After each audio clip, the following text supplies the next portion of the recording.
Bismillahirrahmanirrahim. Bismillahirrahmanirrahim. Rabbi shrah li sadri wa yassir li amri wahlul 'uqdatam min lisani yafqahu qawli. Rabbi zidni ilma, Rabbi zidni ilma, Rabbi zidni ilma. Subhanaka la ilma lana illa ma 'allamtana innaka antal alimul hakim. Rabbi a'udzubika min hamazati syayatin wa a'udzubika rabbi ayyadurun. Assalamualaikum warahmatullahi wabarakatuh. Hadirin berbahagia, pada kesempatan ini kita akan bicara tentang makanan yang halal lagi baik. Kenapa kita harus memakan makanan yang halal lagi baik? Sebab makanan itu akan masuk ke dalam tubuh kita, makanan itu akan menjadi darah. Nanti coba kita lihat suratnya Al-Baqarah surat 2 ayatnya 168. Allah berfirman, A'udzubillahi minasyaitonirrajim. Bismillahirrahmanirrahim. Ya ayyuhan nas, kulu mimma fil ardi halalan thayyibah wa la tattabi'u khutuwati syaitan innahu lakum aduwwum mubin. Shadaqallahul azim. Hai sekalian manusia, makanlah yang halal lagi baik yang Allah turunkan di bumi ini. Dan janganlah kamu mengikuti langkah-langkah syaitan. Sesungguhnya syaitan itu musuh yang nyata bagi kamu. Nah, ini ada dua. Yang pertama, Allah menyuruh kita untuk memakan makanan yang halal. Yang kedua, Allah melarang kita untuk mengikuti langkah-langkah syaitan. Di dalam suratnya 80 ayatnya 24, Allah berfirman, A'udzubillahi minasyaitonirrajim, falyanzur insanu ila ta'am. Hendaklah manusia memperhatikan makanan. Manusia. Tadi manusia, ini manusia yang dikatakan manusia itu mau Islam, mau bukan Islam, mau Kristen, mau Hindu, mau Buddha, mau Katolik, selagi dia menjadi manusia, maka dia tetap harus menjaga makanan. Kenapa harus memperhatikan makanan, harus menjaga makanan? Karena di hadis mengatakan, Inna syaiton yajri lini beni adam majrod dam. Setan itu masuk mempengaruhi Bani Adam, maksudnya keturunan Adam. Kita ini semuanya manusia. Itu melalui darah. Sementara makanan yang kita makan itu akan menjadi darah. Nah, kalau setan sedang ikuti manusia di dalam aliran darah ngalir ke otak, otaknya ngeres. Darah ngalir ke tangan, tangannya senang pegang-pegang yang haram. Darah ngalir ke mata, matanya suka melotot-melotot. Darah ngalir ke mulut, mulutnya suka sumpah serapah. Omongan yang porno, omongan yang kasar, omongan yang menyakitkan. Darah ngalir ke kaki, kakinya suka atau senang berjalan di jalan yang haram. Nah, ini perlu kita perhatikan, perlu kita jaga. Sebab kalau kita sudah mengikuti langkah-langkah syaitan, kenapa? Memang di ayat 169-nya Allah berfirman, A'udzubillahi minasyaitonirrajim. Bismillahirrahmanirrahim. Sesungguhnya syaitan itu hanya menyuruh kamu untuk berbuat buruk, berbuat maksiat, berbuat durhaka, tidak senang kepada orang berbuat baik. Dan juga dia hanya mengikuti apa, dan dia juga di samping dia menyuruh untuk berbuat keji dan buruk, dan dia mengatakan terhadap Allah apa yang tidak kamu ketahui. Ini. Aduh, yang kita tidak ketahui, setan itu tidak mengetahuinya. Jadi ini adalah trik-triknya setan, langkah-langkahnya setan untuk menggoda kita semuanya. Ya, kenapa kita harus mengikuti setan? Setan itu kan sudah musuh yang jelas, musuh yang terang, dan ini sudah memang musuhnya manusia itu setan. Karena dia tidak suka, dia ingin balas dendam.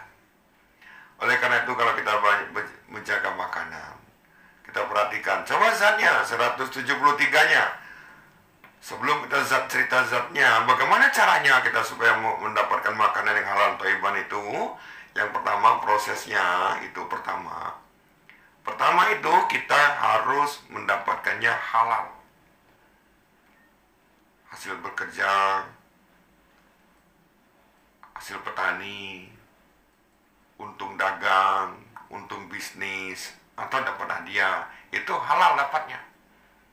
Setelah dapatnya halal, kita keluarkan infaknya paling kurang 20%. Setelah kita keluarkan infaknya 20%, nanti kita belanjakan dengan makanan yang halal. Jangan kita sudah dapatnya halal, udah kita keluarkan infaknya, tapi kita belanjakan dengan barang yang tidak halal, seperti belanja dengan daging babi, nggak boleh. Yang keempat, setelah itu kita makannya harus basmalah. Yang keempat, pertama dapatnya halal, yang kedua infakan, yang ketiga belanjakan dengan barang yang halal, yang keempat basmalah, yang kelima kita jangan berlebih-lebihan. Nah ini gampang sih sebenarnya, gampang. Dengan 5 ini, nah zatnya yang Allah katakan, coba kita lihat surat 173-nya. A'udzubillahi minasyaitonirrajim. Bismillahirrahmanirrahim. Innama harrama 'alaikumul maitata wad-dama wa lahmal khinzir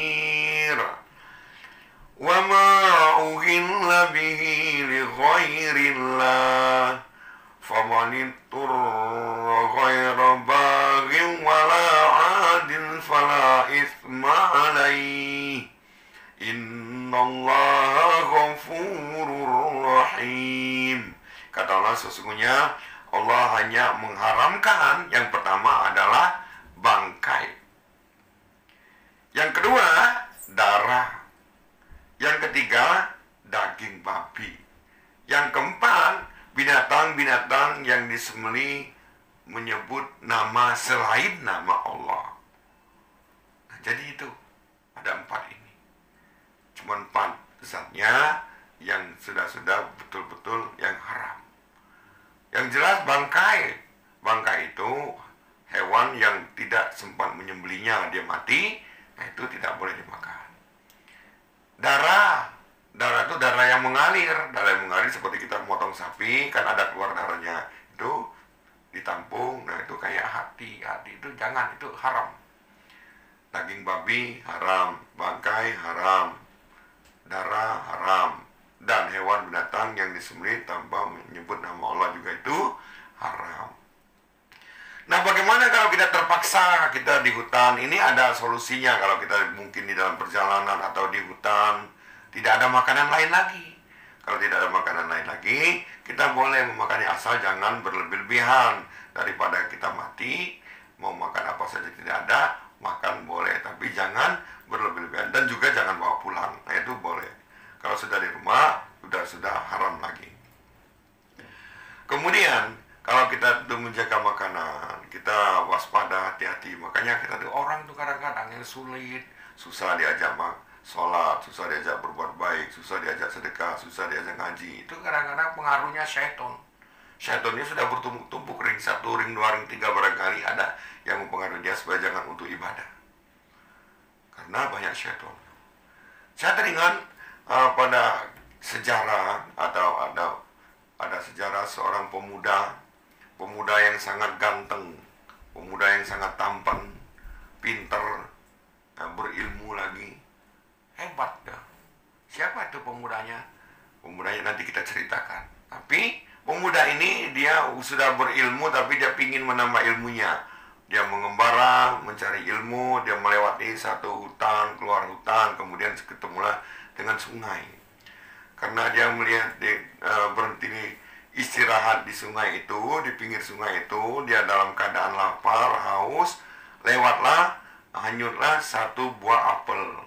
Satu buah apel hanyut, terus diambilnya, langsung dimakan. Setelah makan apel ini dia baru ingat, ya Allah katanya, ini apel saya belum minta izin sama pemiliknya. Pasti ini ada pemiliknya. Makanya saya harus minta izin dan minta keikhlasannya atas buah apel yang saya makan. Langsung ditelusurinya sungai itu. Sudah lama berjalan dia menelusuri sungai itu, ketemulah dengan kebun apel. Kebun apel, nah ini katanya ini kebun apel ini, dia langsung panggil, Assalamualaikum, Assalamualaikum, Assalamualaikum. Dia panggil pemilik kebun apel tersebut. Langsung pemilik apel tersebut dia jawab, Waalaikumsalam warahmatullahi wabarakatuh. Ada siapa? Ya saya Pak, katanya, mohon maaf, saya datang kemari ingin meminta keikhlasan dan minta keridoan bahwa tadi saya lagi istirahat di pinggir kali, melihat satu apel yang hanyut, saya ambil, saya makan. Nah jadi saya itu merasa berdosa, belum minta izin kepada pemiliknya, saya sudah makan. Nah akhirnya saya datang kemarin ini, saya cari, saya minta ridhonya, minta keikhlasannya atas apel Bapak yang saya makan ini. Oh, katanya begitu ya. Katanya saya tidak bisa memaafkan, nggak bisa. Waduh Pak, mohon Pak, katanya mohon dengan sangat Pak. Saya ingin mencari ilmu, katanya. Saya ingin mencari ilmu lagi, perjalanan saya masih jauh. Ya saya tidak bisa memaafkan, tapi bisa saya maafkan asal ada syaratnya. Ada syaratnya. Apa syaratnya? Kau harus menikahi anak gadis saya. Loh, Pak, saya itu sebenarnya belum mau menikah, masih mau menuntut ilmu. Ya nggak apa-apa sebenarnya, untuk ilmu juga walaupun sudah menikah nggak apa-apa. Tapi asal kamu mau menikahi anak saya, baru saya bisa mengikhlaskan dan memaafkan atas apel saya yang kamu makan itu. Akhirnya, ya udah kalau begitu, saya nikahi mau Pak. Tapi anak saya tuh begini katanya, kenapa? Punya kekurangan. Apa kekurangannya Pak? Anak saya itu kekurangannya tuli, kemudian dia buta, kemudian dia bisu, kemudian dia lumpuh. Sanggup nggak kamu menikahnya? Anak gadis saya itu udah buta, udah tuli, udah bisu, udah lumpuh. Mau nggak? Waduh Pak, gimana ya? Tapi ya sudah, katanya nggak apa-apa. Saya nggak maksa. Kalau Anda mau menikahi anak saya dalam kondisi seperti itu, maka saya akan mengikhlaskan dan merelakan apel saya itu akan saya maafkan. Baik Pak, kalau begitu saya akan menikahi. Ya, baiklah katanya. Kalau memang kau sudah bersedia, panggillah kau di sana tuh.